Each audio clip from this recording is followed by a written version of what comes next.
So, any common mistake students make when arranging their numbers under tens and units. So today I gave my students I did 55 plus 14.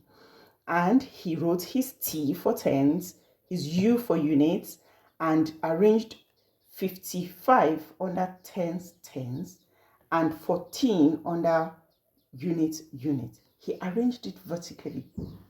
That's a common mistake they make. This is what to do. You arrange your 55 horizontally because there are 5 tens in 55 and 5 units. There is 1 10 in 14 and 4 units.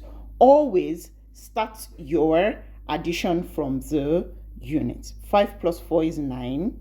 Then 5 plus 1 is 6. Final answer 69.